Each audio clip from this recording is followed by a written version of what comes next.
নমস্কাৰ আপোনালোক সকলোকে পুনৰবাৰ টিকে মাইণ্ডৰ অন্য এটা ৰাতিপুৱাৰ ধামাকাদাৰ খবৰলৈ স্বাগতম জনাইছো। মাজত দুদিন খবৰ আপোনালোকক জনাব নোৱাৰিলো, তাৰ কাৰণে বহুতেই দুখিত। আজি কিন্তু আপোনালোকৰ কাৰণে বহু কেইটা ধামাকাদাৰ খবৰ আছে। তো দেশ বিদেশৰ লগতে বহু কেইটা খবৰ আছে। ভিডিওটো প্ৰথমৰ পৰা শেষলৈকে চাই থাকিব। আগবাঢ়িছো আজিৰ প্ৰথমটো খবৰ ফালে। প্ৰথম খবৰটোৱে ওলাইছে ইউপিৰ পৰা। তো মই ট্ৰাই কৰো যে মোৰ ভিডিও বিলাকত আপোনালোকে কেৱল অসমৰে খবৰ নহয়, অসমৰ লগতে বাহিৰা খবৰো যাতে আপোনালোকে পাওক, বাহিৰা ষ্টেটৰ খবৰো যাতে আপোনালোকে পাওক, তাৰে ট্ৰাই কৰো। তো প্ৰথম খবৰটোৱে ইউপিৰ পৰা ওলাইছে। তো বলিউডত নতুনকৈ এখন ফিল্ম ৰিলিজ হৈছে, যিখনৰ নাম হৈছে গোদাবৰী ৰিপৰ্টছ। তো এই ফিল্মখন আপোনালোকে চালেনে নাই? গোদাবৰী ৰিপৰ্টছ নহয়, সবৰমতী ৰিপৰ্টছ। তো এই ফিল্মখন আপোনালোকে চালেনে নাই চোৱা কমেণ্ট এটা কৰি জনাব। তো এই ফিল্মখন কিন্তু মই এতিয়ালৈকে চোৱা নাই, আনকি মই ট্ৰেইলাৰটোও চোৱা নাই কি হয় কি নহয় এই ফিল্মখন। কিন্তু বিজেপি যিসকল নেকি কৰ্মকৰ্তা আছে বা বিজেপি যিকেইখন নেকি ৰাজ্য আছে, গোটেইখিনি বিজেপি মানুহখিনিয়ে মানে এই ফিল্মখনক ছাপোৰ্ট কৰিছে। এতিয়া কিয় ছাপোৰ্ট কৰিছে এই সন্দৰ্ভত নাজানো, ফিল্মখন চালেহে গম পাম। কিন্তু কথাটো হৈ গ'ল যে এতিয়ালৈকে আমাৰ ভাৰতবৰ্ষৰ প্ৰায় 5খন ষ্টেটে, বিজেপি শাসিত প্ৰায় 5খন ষ্টেটে তেওঁলোকৰ ষ্টেটত এই ফিল্মখন সম্পূৰ্ণৰূপে টেক্স ফ্ৰী কৰি দিছে। এতিয়া টেক্স ফ্ৰী কিয় কৰিলে সেইটোৰ বিষয়েও গম নাপাওঁ। তেওঁলোকে ছাপোৰ্ট কৰিছে ফিল্মখনক, কিয় সেইটো ছাপোৰ্ট কৰিছে সেইটো গম পোৱা নাই, চাব লাগিব, তেতিয়াহে গম পাম। হয়তো চাগে বিজেপিৰ কিবা নহয় কিবা লিংক থাকিব পাৰে, বা কংগ্ৰেছৰ কিবা নহয় কিবা ইয়াতে এই ফিল্মখনত দোষাৰোপ কিবা লিংক থাকিব পাৰে, যাৰ কাৰণে তেওঁলোকে হয়তো এই ফিল্মখনক ছাপোৰ্ট কৰিছে। আনকি প্ৰধানমন্ত্ৰী ডাঙৰীয়াও এই ফিল্মখনক ছাপোৰ্ট কৰিছে আৰু এই ফিল্মখনৰ হৈ তেখেতে টুইট কৰিছে। এতিয়া ফিল্মখনক ছাপোৰ্ট কৰাটো ডাঙৰ কথা নহয়, ফিল্মখনক লৈ টুইট কৰাটো ডাঙৰ কথা নহয়, কিন্তু ডাঙৰ কথা হৈ গ'ল যে যিখন দেশত দুখীয়া শ্ৰেণীয়ে খোৱা চাউলত GST লগায়, যিখন দেশত দুখীয়া শ্ৰেণীয়ে ব্যৱহাৰ কৰা সা সামগ্ৰীত GST লগায়, সেইখন দেশত আকৌ ধনী মানুহে নিৰ্মাণ কৰা কোটিটকীয়া ফিল্মখনত টেক্স ফ্ৰী কৰে। সেইটোহে ডাঙৰ প্ৰশ্ন। ইয়াতে মই আপোনালোকক খবৰটো যে জনালো সেইটোৱেই মেইন কথা। দুখীয়া মানুহৰ, দৰিদ্ৰ মানুহৰ যি নেকি সৰু সুৰা দুই এটা প্ৰাপ্য বস্তু, সেইকেইটাতো যিকেইটা নেকি অন্ন বস্ত্ৰ বাসস্থান, সেইকেইটা বস্তুটো চৰকাৰে টেক্স লগাইছে। কিন্তু ধনী মানুহে নিৰ্মাণ কৰা এখন ফিল্মত চৰকাৰে কি কৰিছে? টেক্স ফ্ৰী কৰি দিছে। এয়াই হৈছে আমাৰ ভাৰতবৰ্ষ। আগবাইছো ইয়াৰ পাছৰটো খবৰ ফালে। ইয়াৰ পাছৰ খবৰটো ওলাইছে আমাৰ ভাৰতৰ প্ৰধানমন্ত্ৰী নৰেন্দ্ৰ মোদী ডাঙৰীয়া দেৱৰ খুবেই ঘনিষ্ঠ গৌতম আদানীৰ ওপৰত।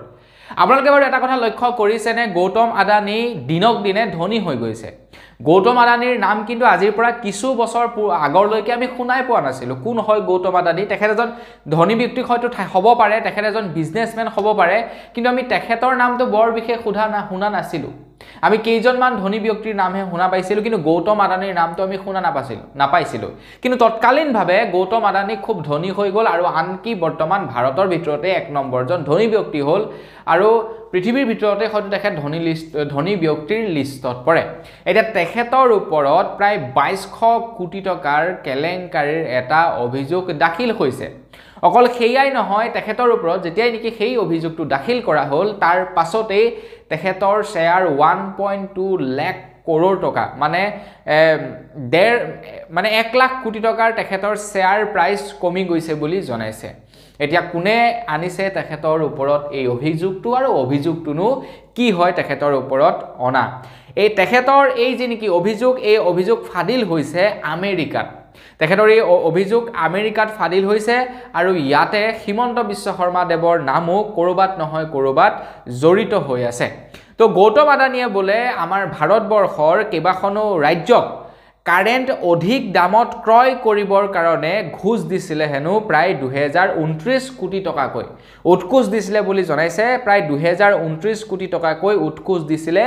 কাৰেণ্ট অধিক দামত ক্ৰয় কৰিবৰ কাৰণে। অধিক দামত কাৰেণ্ট ক্ৰয় কৰিবৰ কাৰণে উৎকোচ প্ৰদান কৰিছিলে গৌতম আদানীয়ে, আৰু তেখেতৰ ওপৰত এতিয়া অভিযোগ দাখিল কৰিছে আমেৰিকাই। আৰু ইয়াতে আমাৰ অসমৰ মুখ্যমন্ত্ৰী ডক্টৰ হিমন্ত বিশ্ব শৰ্মা দেৱৰ নামটো ক'ৰবাত নহয় ক'ৰবাত অকণমানকৈ হাঙুৰ খাই পৰিছে। তো সেয়া হৈ গ'ল গৌতম আদানীৰ বৰ্তমানৰ খবৰ। তো আপোনালোকে যদি আদানীৰ ষ্টকত এইকেইদিন পইচা লগাম বুলি ভাবিছে, নলগাব। এটলিষ্ট এই খবৰটো হাম নকটালৈকে আপোনালোকে নলগাব, নহ'লে পইচা বৰবাদ হ'ব। আগবাঢ়িছোঁ ইয়াৰ পাছৰটো খবৰ ফালে। আমাৰ ভাৰতবৰ্ষত যিমান লোকে এতিয়াৰে পৰা চৰকাৰী ঘৰ লাভ কৰিব অৰ্থাৎ প্ৰধানমন্ত্ৰীৰ আৱাস যোজনাৰ ঘৰ এতিয়াৰে পৰা যিমান লোকে লাভ কৰিব আমাৰ ভাৰতবৰ্ষত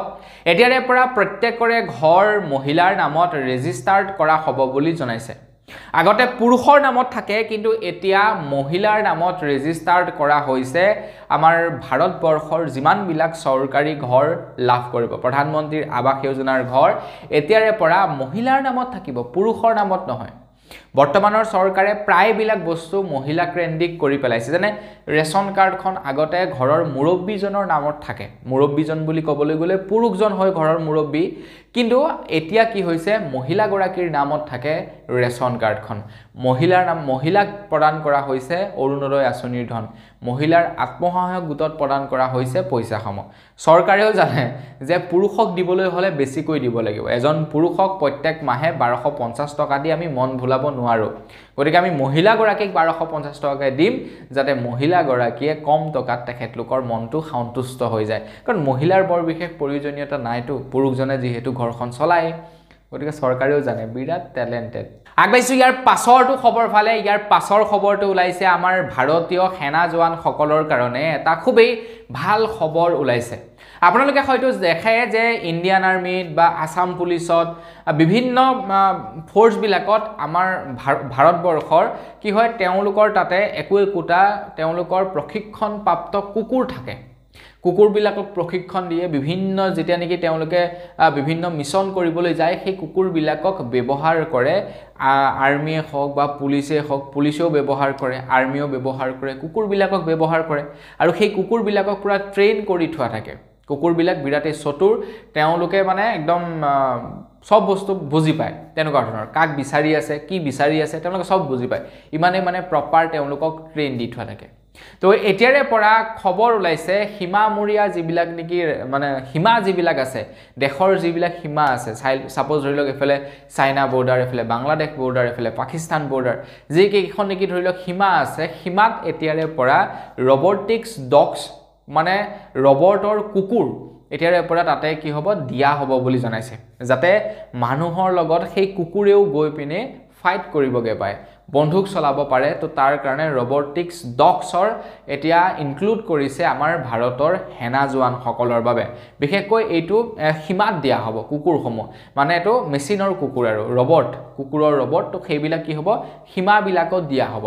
যাতে ইফালৰ পৰা যদি কোনোবা দুশ্মনে এটেক কৰিবলৈ আহে কুকুৰ লগাই দিব যা বাপেকে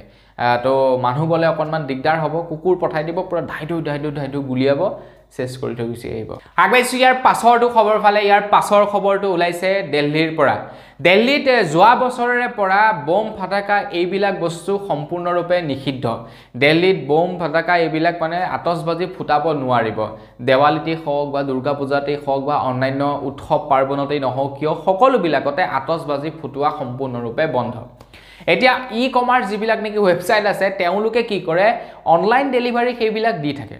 এতিয়া দোকানী বিলাকক বন্ধ কৰিছে কিন্তু ই কমাৰ্চ বিলাকে বিৰাট ভাল পাই গৈছে সেই কাৰণে তেওঁলোকৰ সেলিংটো বাঢ়ি গৈছে দেৱালীৰ সময়ত বা দুৰ্গা পূজাৰ সময়ত বা উৎসৱ পাৰ্বণত ই কমাৰ্চ সাইডৰ পৰা ক্ৰয় কৰিছে আৰু ই কমাৰ্চ সাইডত বিক্ৰী কৰিছে কোনে সেই সকল দোকানী বিলাকে তেওঁলোকে ডাইৰেক্টলি বিক্ৰী কৰা নাই অনলাইন মাধ্যমত বিক্ৰী কৰি আছে তো এতিয়া দিল্লী চৰকাৰে এইটো সিদ্ধান্ত লৈছে এইটো নোটিছ জাৰি কৰি দিছে যিমান কেইটা ই কমাৰ্চ প্লেটফৰ্ম আছে গুটেই কেইটা লৈকে যে তোমালোকে অনলাইনতো বিক্ৰী কৰিব নোৱাৰিবা এই সামগ্ৰীসমূহ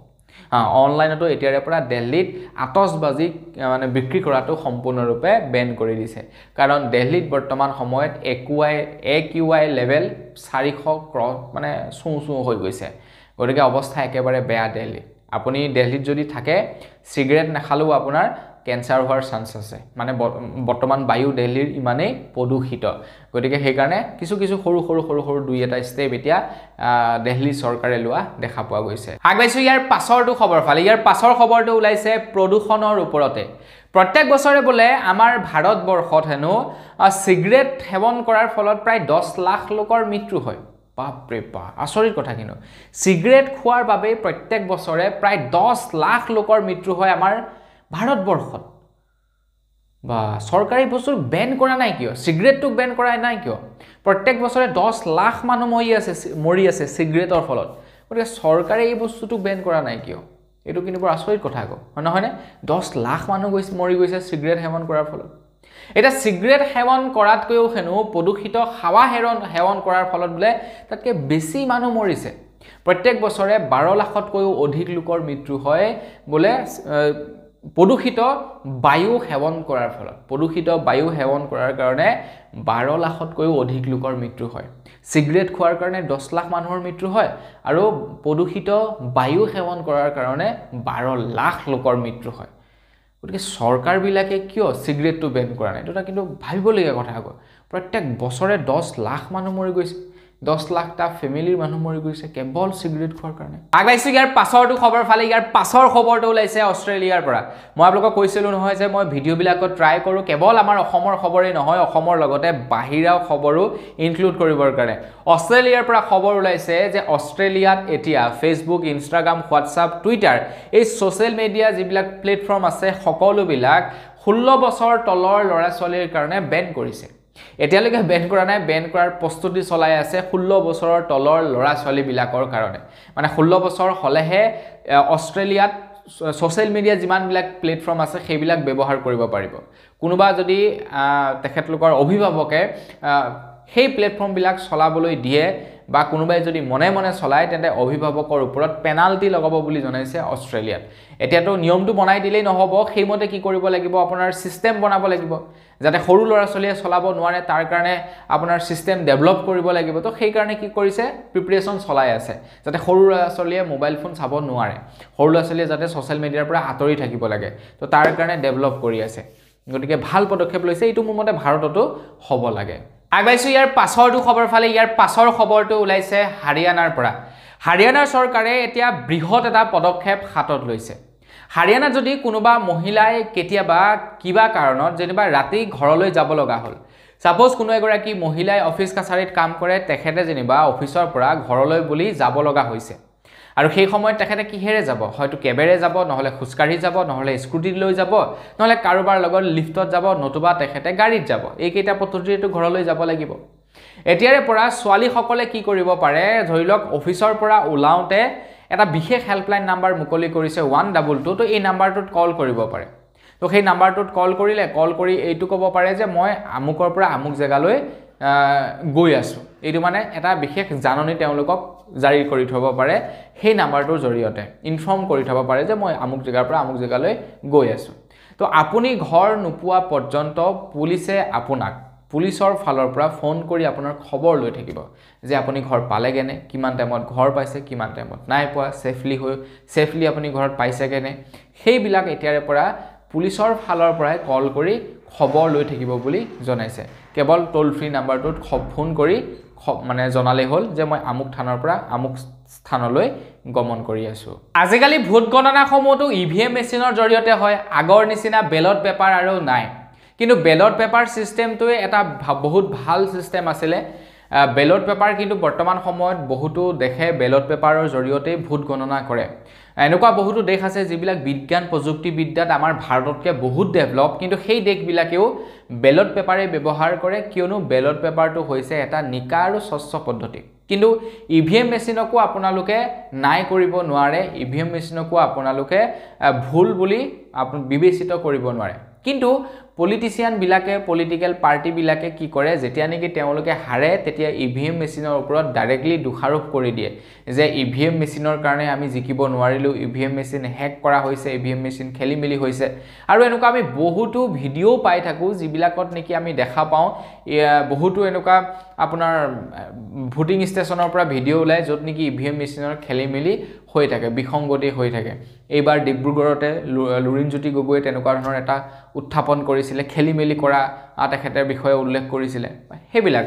আৰু যি কি নহওক এতিয়া হাৰিয়ানাৰ পৰা খবৰ ওলাইছে হাৰিয়ানাটো এতিয়া ইভিএম মেচিন হ্যাক কৰা বুলি ইভিএম মেচিনৰ ওপৰত হ্যাক কৰা বুলি মানে দাবী উত্থাপন কৰিছিলে আৰু সেই কেছটো বৰ্তমান সময়ত হাই কোৰ্ট পাইছেগে বুলি জনাইছে এটা কংগ্ৰেছে 14টা সিটৰ তেওঁলোকে উচিত মানে প্ৰমাণ দিব 14টা সিটৰ বুলি জনাইছে এটা দেখা যাওক হাৰিয়ানাত কি হয় এই কেছটো মানে এইটোৱে আৰু যেতিয়া নেকি বিৰোধী পাৰ্টিয়ে হাৰি যায় তেতিয়া মানে ইভিএম মেচিনৰ ওপৰত ডাইৰেক্টলি কেছটো আহি পৰে মানে BVA মেচিনৰ কাৰণে আমি হাৰিলো আমুক তামুক আগবাইছো ইয়াৰ পাছৰটো খবৰ ফালে ইয়াৰ পাছৰ খবৰটো ওলাইছে গাৰ্লফ্ৰেণ্ড বয়ফ্ৰেণ্ড সকলৰ কাৰণে যিসকলে ৰিলেচনত আছে তো তেওঁলোকে এই খবৰটো ভালদৰে শুনি লওক যেতিয়া নেকি ৰিলেচনত থাকে মানে যেতিয়া নেকি আজিকালি মানে ৰিলেচনত থকা মানে ফিজিক্যাল হোৱাটো এটা সাধাৰণ কথা মানে শাৰীৰিক সম্পৰ্ক হোৱাটো ৰিলেচনত এটা সাধাৰণ কথা আজিৰ ডেটত এটা খবৰ ওলাইছে যদিহে কোনো এটা লৰা বা কোনো এজন ছোৱালীৰ মাজত যদি ভাল পোৱা হৈ থকাৰ অৱস্থাত যদি শাৰীৰিক সম্পৰ্ক হয় আৰু তেওঁলোকৰ ব্ৰেকআপ হোৱাৰ পাছত যদি ছোৱালীজনীয়ে অভিযোগ আনিব বিচাৰে লৰাজনৰ ওপৰত যে হি মোক মানে বলৎকাৰ কৰিছিলে বুলি বা ভাল পাই থাকোতে জোৰ জবৰদস্তি কৰিছিলে বুলি তেন্তে সেই কেছটো ভ্যালিডেট নহব বুলি জনাইছে কোনোবাই কাৰোবাৰ হয়তো পৰুচনাত পৰি লৰাজনৰ ওপৰত কেছ দি দিবও পাৰে যে হি মোক এনেকুৱা কৰিলে তেনেকুৱা কৰিলে কিন্তু সেই কেছটো ভ্যালিডেট নহব বুলি জনাইছে এই কথা মই কোৱা নাই এই কথা সুপ্ৰিম কোৰ্টে কৈছে হাই কোৰ্টে কৈছে এলাহাবাদৰ হাই কোৰ্টে কৈছে এলাহাবাদৰ হাই কোৰ্টত ঠিক তেনেকুৱা ধৰণৰ এটা কেছ গৈছিল আৰু সেই গোচৰত ৰায় প্ৰদান কৰি কৈছে যেতিয়া নেকি কোনো এটা লৰা আৰু কোনো এজনী ছোৱালী ৰিলেচনত থাকে আৰু ৰিলেচনত থাকোতে তেওঁলোকৰ দুয়োজনৰ সন্মতিত যেতিয়া নেকি তেনেকুৱা ধৰণৰ সম্পৰ্ক এটা গঢ় লয় আৰু সেই সম্পৰ্কটো যেতিয়া ভাঙি যায় ভাঙি যোৱাৰ পাছত কোনো এগৰাকী ছোৱালীয়ে যদি লৰাজনৰ ওপৰত অভিযোগ আনিব বিচাৰে তেতে সেই অভিযোগটো ভ্যালিডেট নহব বুলি জনাইছে কাৰণ তেওঁলোক ৰিলেচনত আছিল ৰিলেচনত থাকোতে তো সব ঠিক আছিল ব্ৰেকআপ হোৱাৰ পাছতে প্ৰবলেমটো হৈছে গতিকে সেইটো নহব বুলি কৈছে আগবাইছো ইয়াৰ পাছৰটো খবৰ ফালি ইয়াৰ পাছৰ খবৰটো ওলাইছে হোণ্ডাৰ ওপৰত তো মই আপোনালোকক জনাইছিলো যোৱাকালিৰ খবৰত যোৱাকালি নহয় যোৱাকালিটো খবৰ তাৰ আগৰ খবৰটো জনাইছিলো যে হোণ্ডাই এতিয়া এখন ইলেক্ট্ৰিক ভেহিকেল লঞ্চ কৰিব হোণ্ডাৰ জুপিটাৰ যেটো তেওঁলোকৰ সিৰিজ তো সেই জুপিটাৰ সিৰিজটোকে তেওঁলোকে এতিয়া কি কৰিব যদি জুপিটাৰ নহয় সৰি এক্টিভা সিৰিজটো হোণ্ডাৰ যেটো এক্টিভা সিৰিজ আছে তো তেওঁলোকৰ এক্টিভা সিৰিজটোক এতিয়া কি কৰিব ইলেক্ট্ৰনিক কৰিব মানে এক্টিভাখনে থাকিব সেইখন ইলেক্ট্ৰনিক হ'ব এতিয়া আৰু সবচে ভাল কথাটো কি বাৰু জানেনে বাকি যিমানখিনি স্কুটাৰ আছে মানে যিমানবিলাক ইলেক্ট্ৰিক স্কুটাৰ আছে সেই ইলেক্ট্ৰিক স্কুটাৰ বিলাকত কি হয় ডাইৰেক্টলি চাৰ্জ কৰিব লাগে ইলেক্ট্ৰিক স্কুটাৰবোৰ ডাইৰেক্টলি চাৰ্জ কৰিব লাগে আপুনি যেনিবা কৰবালৈ গৈছে হঠাতে আপোনাৰ চাৰ্জ নাইকিয়া হ'ল আপোনালোকে স্কুটাৰখন ৰখাই আপোনালোকে চাৰ্জ কৰিব লাগিব স্কুটাৰখন কিন্তু এতিয়া এই যিখন নেকি হোণ্ডাৰ এক্টিভা সিৰিজটো আহিব হোণ্ডাই কৈছে যে আপোনালোকে তেনেকৈ ৰখি চাৰ্জ দি থোৱাৰ প্ৰয়োজন নাই আপোনালোকে কি কৰিব পাৰিব এটা বেটাৰী চাৰ্জত লাগি আছে আৰু এটা বেটাৰী চাৰ্জত লগাই থব পাৰিব সোৱাইপ কৰিব পৰা মানে বেটাৰী আহিব বুলি জনাইছে যেনেকৈ আগৰ মোবাইল বিলাকত যে এটা দিনবা আপুনি চাৰ্জত থৈ দিছে তো চাৰ্জ মানে চাৰ্জ হৈ আছে আনটোৰে আপুনি কি কৰি আছে এইটো যেনিবা চাৰ্জ নাইকিয়া হ'ল এইটো চাৰ্জত বহাই এইটো আকৌ আপুনি লগাই মোবাইলত লগাই দিলে মোবাইলটো পুৰা অন হৈ থাকিলে চলি থাকিলে আকৌ এটো চাৰ্জ হৈ থাকিলে এটো বুলে চাৰ্জ এডাই হ'ল হেতু খুলি নিপিনি চাৰ্জত লগালে আকৌ চাৰ্জত দি থটো লগাই ললে ঠিক তেনেকুৱা কৰিব হোণ্ডাৰ এই এক্টিভা সিৰিজটোত আৰু যত নেকি দুটা বেটাৰী আহিব বুলি জনাইছে সোৱাইপেবল 27 তাৰিখৰ দিনাখন লঞ্চ হ'ব বিৰাট এক্সাইটেড ভাবি আছো প্লেনিং কৰি আছো লোৱাৰ কথা চিন্তা চৰ্চা চলি আছে দেখা যাওক কেনেকুৱা হয় মানে মই যিমান বিলাক নেকি ইলেক্ট্ৰিক স্কুটাৰ আছে সব বিলাক কি হয় দেখিবৰ কাৰণে একেবাৰে ফটোৱা বাজে লাগে তো হসাকে যদি হোণ্ডাৰ মানে এক্টিভা সিৰিজটোকে ইলেক্ট্ৰনিক ভেহিকেল ইলেক্ট্ৰনিক ৰূপত আহে তেতিয়া লোৱাৰ কথা চিন্তা কৰিব লাগিব তো আপুনি লব নেকি কমেন্ট এটা কৰি জনাব আগবাইছো ইয়াৰ পাছৰটো খবৰ ফালে ইয়াৰ পাছৰ খবৰটো বিৰাটে এটা গুৰুত্বপূৰ্ণ খবৰ কিন্তু যিসকলৰ ঘৰত 60 বছৰতকে বয়সস্থ ব্যক্তি আছে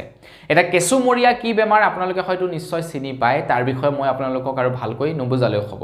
এতিয়া এটা বিশেষ ৰিপৰ্টত প্ৰকাশ পাইছে যে যদিহে কোনো এজন বৃদ্ধ ব্যক্তিৰ অৰ্থাৎ 60 বছৰ ওপৰৰ ব্যক্তিৰ যদি কেসুমৰিয়া হয় তেনে সেই বেমাৰটোক আপোনালোকে কেসুমৰিয়া বুলি ভাবিয়ে ডক্টৰক নেদেখুৱাকৈ নাথাকিব খবৰ ওলাইছে যে কেসুমৰিয়া হোৱাৰ প্ৰায় 10% কেছে কৰ্কট ৰোগলৈ ৰূপান্তৰ হয় বুলি জনাইছে মানুহে ভাবি থাকে যে এইটো কেসুমৰিয়া কিন্তু প্ৰকৃততে সেইটো কেসুমৰিয়া নহয় গৈ কেন্সাৰলৈ পৰিৱৰ্তন হয় বুলি কৈছে গতিকে 60 বছৰৰ ওপৰৰ যদি কোনোবা ব্যক্তি আছে তেওঁলোকৰ যদি কেসুমৰিয়া আপোনালোকে হোৱা বুলি গম পাইছে তেনে ডক্টৰক দেখাওক হয়তো কেসুমৰিয়া নহবও পাৰে হয়তো হেয়া কৰ্কট ৰোগো হৈ যাব পাৰে গতিকে এটো বিৰাট ডাঙৰ এটা খবৰ ওলাইছে আপোনালোকে সেইটো মানে ভুলটো মানে চেক নকৰাকৈ নাথাকিব কেসুমৰিয়া বুলি আপোনালোকে গাঁৱলীয়া দৰব খুৱাই ঠিক কৰিবলৈ ট্ৰাই নকৰিব আগবাইছো ইয়াৰ পাছৰটো খবৰ ফালে ইয়াৰ পাছৰ খবৰটো ওলাইছে অল্লু অৰ্জুনৰ ওপৰত অল্লু অৰ্জুনৰ এখন বিশেষ ফিল্ম আহিব 5 ডিসেম্বৰ তাৰিখে সেইখন হৈছে পুষ্পা 2 কিমান এক্সাইটেড আপোনালোকে চাবৰ কাৰণে কমেন্ট এটা কৰি জনাব মইতো সাংঘাতিক এক্সাইটেড মানে চাবৰ কাৰণে বিৰাট উৎসুক হৈ আছো এতিয়া আমাৰ খবৰ ওলাইছে যে অল্লু অৰ্জুন হৈছে বৰ্তমান সময়ত হাইয়েষ্ট পেইং এক্টৰ হেনো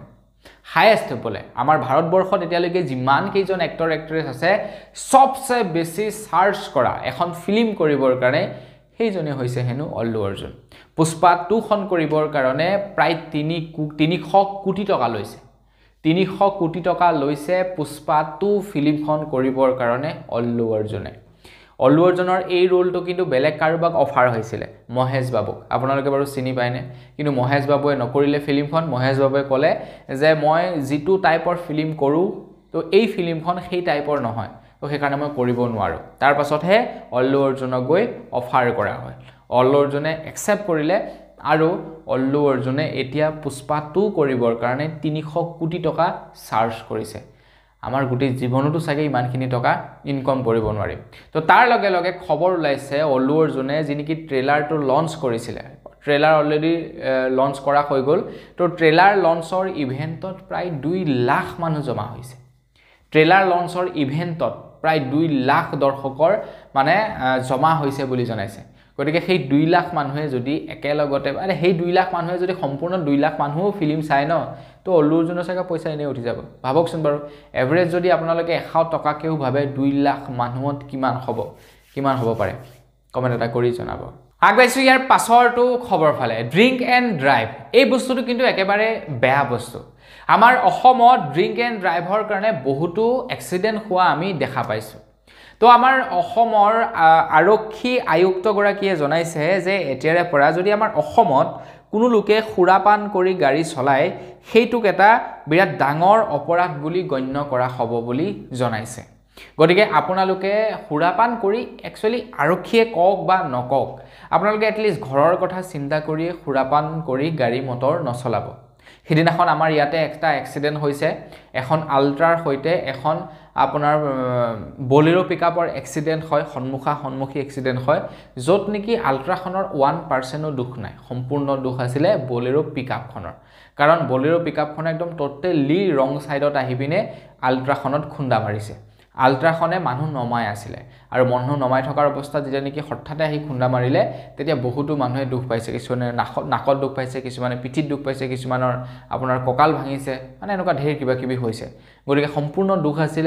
বলেৰো পিকআপখনৰ আৰু বলেৰো পিকআপখনৰ মানুহজনে ড্ৰিংক এণ্ড ড্ৰাইভ কৰি আছিল মানে মদ খাই গাড়ী চলাই আছিল গতিকে এই কামটো কেতিয়াও নকৰিব আপোনালোকে এটলিষ্ট ফ্যামিলি কথা ভাবি আপোনালোকে কেতিয়াও মদ খাই গাড়ী নচলাব আগবাইছো ইয়াৰ পাছৰটো খবৰ ফালে ইয়াৰ পাছৰ খবৰটো ওলাইছে মধ্যপ্ৰদেশৰ পৰা বিৰাটে এটা সাংঘাতিক খবৰ ওলাইছে বৰ্তমান সময়ত মধ্যপ্ৰদেশত প্ৰায় 1.34 লাখ লোকৰ ঘৰত হেনো স্মাৰ্ট মিটাৰ লগোৱা হৈছে আৰু হেয়া 2050 চনৰ আগলৈকে হেয়া পাই 1.5 কোটি হ'ব বুলি জনাইছে 1.5 কোটি হ'ব বৰ্তমান সময়ত 1.34 লাখ লগাইছে আৰু হেয়া 1.5 কোটি হ'বগে 2050 চনৰ আগে তাৰ আগে প্ৰায় আপোনাৰ 1.5 কোটি হ'বগে বুলি কৈছে এটো খবৰ ওলাইছে মধ্যপ্ৰদেশৰ পৰা এটা কথাটো হৈ গল মধ্যপ্ৰদেশত বৰ্তমান সময়ত যিনিকি মিটাৰ লগোৱা হৈছে স্মাৰ্ট মিটাৰ হেয়া সম্পূৰ্ণৰূপে বিনামূলীয়া বুলি কৈছে আৰু যি সকল নেকি কনজিউমাৰ আছে কনজিউমাৰ সকলে কোৱা অনুসৰি বৰ্তমান স্মাৰ্ট মিটাৰ লগোৱাৰ পাছৰে পৰা কাৰেণ্টৰ বিলটো বেছিকৈ আহিছে বুলি জনাইছে ডাবল আহিছে বুলি জনাইছে হেতু ডাঙৰ কথা নহয় আমাৰ অসমৰ মানুহেও কৈ আছে কাৰেণ্টৰ বিল ডাবল আহিছে বুলি ডাঙৰ কথা কোনটো তেন্তে ডাঙৰ কথা এইটো যে বৰ্তমান সময়ত যেটো স্মাৰ্ট মিটাৰ লগাই আছে সেই স্মাৰ্ট মিটাৰটোৰ হেনো আয়ুস মাত্ৰ 7 বছৰ বুলি কৈছে আৰু এটা স্মাৰ্ট মিটাৰৰ দাম 6000 ৰ পৰা 7000 টকা গতিকে 7 বছৰৰ পাছত যেতিয়া নেকি স্মাৰ্ট মিটাৰ সমূহ বেয়া হ'ব তেতিয়া কনজিউমাৰে ক্ৰয় কৰি নিজেই লগাব লাগিব বুলি জনাইছে আৰু 7 বছৰৰ পাছত সেই একেটা স্মাৰ্ট মিটাৰৰে দাম হ'ব 14000 12000 এনেকুৱা মানে দুগুণ হ'ব পাৰে বুলি জনাইছে গতিকে লোকসানটো কোট হ'ব কনজিউমাৰৰ আজি নহয় আজিৰ পৰা 7 বছৰৰ পাছত হ'ব কিনো তেতিয়া তেওঁলোকে ক্ৰয় কৰিব লাগিব স্মাৰ্ট মিটাৰ কিনো স্মাৰ্ট মিটাৰৰ আয়ুসেই হৈছে মাত্ৰ 7 বছৰ আগবাইছো ইয়াৰ পাছৰটো খবৰ ফালে ইয়াৰ পাছৰ খবৰটো ওলাইছে ডলি সাইৱালাৰ ওপৰত আপোনালোকে বাৰু ডলি সাইৱালা নামৰ যিজন নেকি সেলিব্ৰিটি আছে সেইজনক চিনি পায় নে নাপায় কমেন্ট এটা কৰি জনাব যিজনে নেকি চাহ বনায় অন্য একো কাম নকৰে চাহ বনায় আৰু চাহ বনাওতে ইমানেই ফেমাস হৈ গল এতিয়া তেখেতক ব্ৰেণ্ড এম্বেচাডৰ হিচাপে নেপাললৈ মাতে, ব্ৰেণ্ড এম্বেচাডৰ হিচাপে ডুবাইলৈ মাতে, এটা ইভেণ্ট কৰিবৰ কাৰণে 25 লাখ টকা লয় এজন চাহ বেপাৰী। আমাৰ ভাৰতবৰ্ষত মই কেৱল দুজন চাহ বেপাৰীকে সাকসেছ হোৱা দেখিলোঁ, এজন হৈ গৈছে নৰেন্দ্ৰ মোদী আৰু আনজন হৈ গ'ল ডলি চাইৱালা। ডলি চাইৱালাই এটা ইভেণ্ট কৰিবৰ কাৰণে 25 লাখ টকা লয় আৰু নৰেন্দ্ৰ মোদী ডাঙৰীয়াই গোটেই ভাৰতখনকে বাপেকে চলাই আছে। তো এই দুজন চাহ বেপাৰীকে মই বিৰাট মানে ধনী হোৱা দেখা পালোঁ। আৰু যি কি নহওক ডলি চাইৱালাৰ ওপৰত খবৰ ওলাইছে, যিজনে নেকি খুব কষ্ট কৰি তেখেতে যিটো বৰ্তমান সময়ত মানে মুকাম হাসিল কৰিছে সেইটো খুব কষ্ট কৰিছে, খুব ডেডিকেটেডভাৱে তেখেতে কাম কৰিছে, যাৰ ফলত নেকি ভগৱানেও তেখেতক আশীৰ্বাদ কৰিছে। এটা কথাটো হৈ গ'ল ডলি চাইৱালাৰ ওপৰত এখন বায়োপিক ফিল্ম বনিব বুলি জনাইছে, যিখন এক্টিং কৰিব বৰুণ ধাৱনে। আপোনালোকে নিশ্চয় চিনি পায়, বলিউডৰ এজন অভাৰ এক্টিং কৰা এক্টৰ, যিজনে নেকি আপোনাৰ তেখেতৰ চৰিত্ৰটো ৰিপ্লে অৰ্থাৎ তেখেতৰ চৰিত্ৰটো কৰিব বুলি কৈছে, ডলি চাইৱালাৰ চৰিত্ৰটো কৰিব। তো যদি আপোনালোকে চিনি নাপায়, কেৱল আপোনালোকে ফেচবুক, হোৱাটছআপ, ইনষ্টাগ্ৰাম য'তেই নহওক আৰু আপোনালোকে মাত্ৰ চাৰ্চ কৰিব ডলি চাইৱালা, চিনি পাই যাব মানুহজন কোন। দেখাত তেনে সামান্য যেন লাগিব, কিন্তু এটা ইভেণ্ট কৰিবলৈ মানে আপুনি ধৰি লওক মাতিছে ডলি চাইৱালাক, আপুনি কিবা এটা পাতিছে, ছাপোজ ধৰি নিব আপোনাৰ বিয়া এখনে পাতিছে, ক'লে যে ডলি তুমি আহিব লাগে বিয়াখনত আৰু দৰা কইনাক আশীৰ্বাদ দি মাত্ৰ জাষ্ট ফটো একপি মাৰিব লাগে। তাৰ কাৰণে তাক কিমান পে' কৰিব লাগিব জানেনে? 25 লাখ টকা। যদি আঁতৰত হয় সেইটো পাছৰে কথা, ফ্লাইটৰ অহা যোৱা থকা মেলা 5 ষ্টাৰ হোটেল লাগিব থাকিবৰ কাৰণে। তেখেত যে থাকিব আহি আপোনাৰ ঘৰত মানে ফটো চটো মাৰিব, যে তাৰ কাৰণেতো নিজৰ জেগাৰ পৰা আহি থাকিব লাগিব, তো 5 ষ্টাৰ হোটেল লাগিব, 5 ষ্টাৰ হোটেলত তেখেতক ৰখাব লাগিব। বাপেকে একবাৰ চাৰ্চ কৰি চাব ফেচবুক, ইনষ্টাগ্ৰামত। আগবাইছোঁ একেবাৰে শেষৰটো খবৰ ফালে, একেবাৰে শেষৰ খবৰটো ওলাইছে শিৱসাগৰৰ পৰা। খবৰ ওলাইছে শিৱসাগৰৰ বিভিন্ন স্থানত এতিয়া গাহৰি মাংস বিক্ৰী কৰাটো বন্ধ কৰিছে বুলি জনাইছে। খবৰ লোৱা অনুসৰি শিৱসাগৰ ডিষ্ট্ৰিক্টত হেনো এটা বিশেষ বেমাৰে দেখা দিছে, যিটো হৈছে আফ্ৰিকান সোৱাইন ফিভাৰ, যিটো বেমাৰ আমি আগতেও মানে শুনা পাইছোঁ। তো এই বেমাৰৰ বাবে এতিয়া আপোনাৰ শিৱসাগৰৰ কিছু অঞ্চলত গাহৰি মাংস কটাটো বিক্ৰী কৰাটো সম্পূৰ্ণৰূপে নিষিদ্ধ কৰিছে বুলি জনাইছে। ঠিকে আছে, বেমাৰটো আহিছে যেতিয়া, গতিকে সেইটো অকণমান কিছুদিন আমি খাম কাটিলে হ'ল ন, কেইদিনমান নাখাওঁ দিয়কচোন গাহৰি মাংস, তাৰপিছত আকৌ দকচি খাম। আহি আছে মাঘৰ বিহু আহি আছে, গতিকে মাঘৰ বিহুত দকচি খাম, তেতিয়ালৈকে এটলিষ্ট মানে বেমাৰ আজাৰবিলাক নাইকিয়া হ'ব। তো সেই মাংস খালে আমাৰো বেমাৰ হোৱাৰ চান্স থাকিব। তো সেইকাৰণে কি কৰিছে, নিষিদ্ধ কৰিছে শিৱসাগৰত। গতিকে আপোনালোকেও পাৰিলে কিছুদিন নাখাবচোন দিয়ক, একো নাই, গাহৰি মাংসহে। তাৰপিছত আকৌ মাঘৰ বিহুত পূৰা দকচি খাব, চুঙাত দি খাব, আপোনাৰ শলাকাঠিত বহৰাই খাব, জুইত পুৰি খাব, যেনেকৈ খাই খাব আৰু যি কি নহওক আজিৰ ভিডিঅ'ত জনাবলগীয়া খবৰ ইমানকেইটা আছিলে। খবৰকেইটা জানি কেনেকুৱা লাগিলে কমেণ্ট কৰি জনাব। যদি ভাল লাগিলে লাইক এটা কৰিব, চেনেল যদি ছাবস্ক্ৰাইব কৰা নাই ছাবস্ক্ৰাইবটো কৰি ল'ব। পুনৰ এটা ভিডিঅ' লগ পোৱাৰ সাজিলে বিদায় মাগিছোঁ, ধন্যবাদ, জয় অসম।